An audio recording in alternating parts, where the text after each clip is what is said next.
Here we are, Catalina Flying Boat Museum.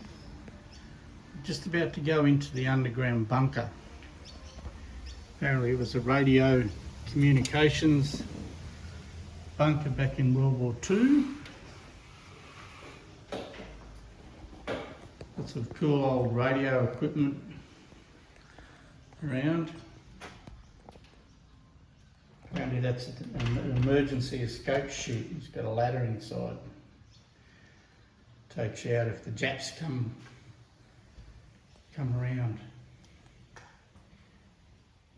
Cool old radio stuff, all concrete.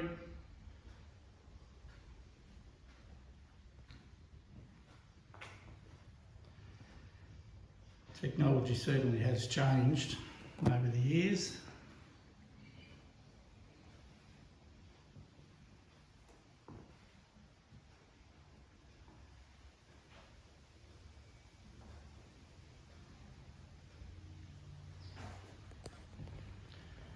Go and push this button over here and get some commentary. Welcome to the original Signals building.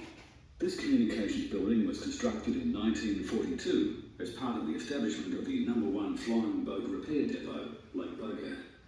The doorway through which you've entered is a recent alteration, having been constructed in 1997 to allow ramp access. From November 1997 until October 2011, the museum exhibits were housed in this bunker. With the construction of the new building, exhibits not relating to Signals were rehoused above ground, and development of a replica of the Signals and Cipher facility was commenced. This undertaking was based on the original floor plan, photographs and the memories of some who worked here. This room represents the operations room. Here, Signals personnel, mainly WAFs, worked long daily shifts monitoring radio transmissions from aircraft and other locations throughout Australia and beyond. The ops table contained maps and charts which staff used to monitor aircraft movements both local and from afar. As this was a top secret facility, few of the 942 personnel serving on the base were permitted access. A guard placed at the entry at all times ensured only authorised personnel gained entry. As you move along the passageway, you will pass the duty officer's office, the top secret cipher room, the telephone exchange, and the original entrance until arriving at the emergency power supply room and the mess.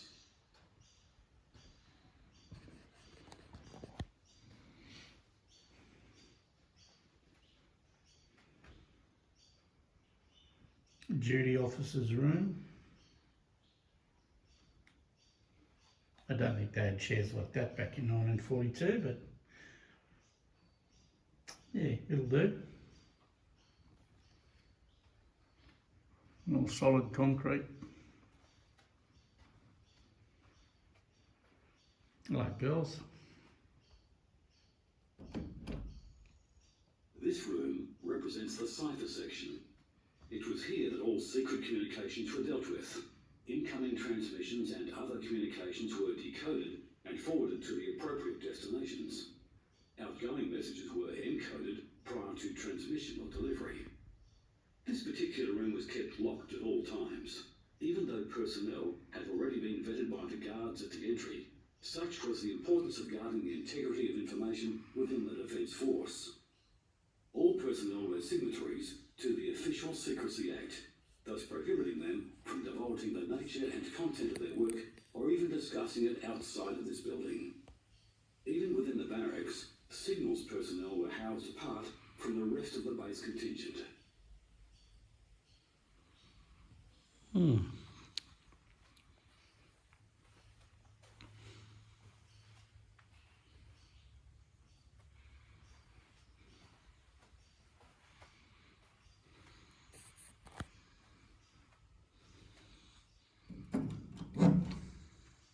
The telephone exchange within this room is of the same type that was originally used on the base.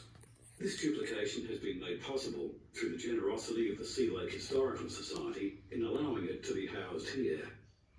With today's technology enabling fully automated systems, it is difficult to imagine exchanges such as this needing to be manned 24 hours a day, every day of the year. The exchange operates on the principle that the lines become an active link between two parties when joined together using sockets and plugs. An incoming call alerted the telephonist, who would inquire as to the number required and then manually connect the two lines together. As there was a requirement for the exchange to operate 24 hours each day, a bed was available for personnel on duty to rest.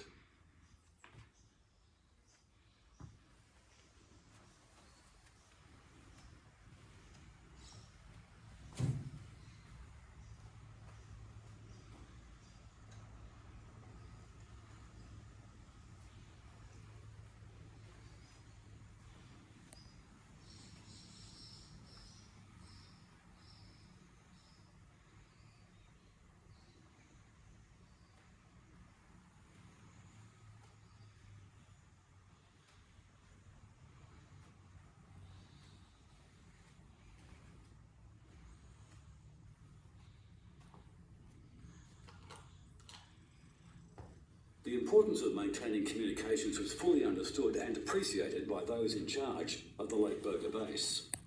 In order to ensure continual operation, a secure source of electrical power had to be assured. In the case of the base, the prime source of power was the Swan Hill generating plant. The supply entering the base through the old building, still standing near the highway to the west of this bunker. This entry point was also a secondary source of electricity should the Swan Hill source fail, as generators were installed in the building that could be brought online should the need arise. This would ensure the base power supply was maintained. In view of the importance of maintaining communications, a third stage backup for the signals bunker only was set up. The engine and generator in this room represents that third stage in ensuring the power supply. The engine, generator and switchboard have been made available by Scottsburn Pastoral Company in memory of Mrs. Jean Willocks, near Rollins, who worked here as a telegrapher. As the generator room was primarily inactive due to lack of demand, a mess was also established, enabling those staffing this signals facility to have access to nourishment and rest as the opportunity for such became available.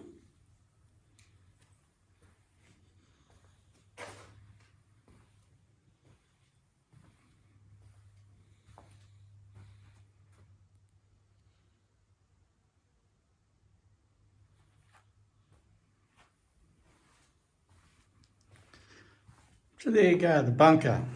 Not bad.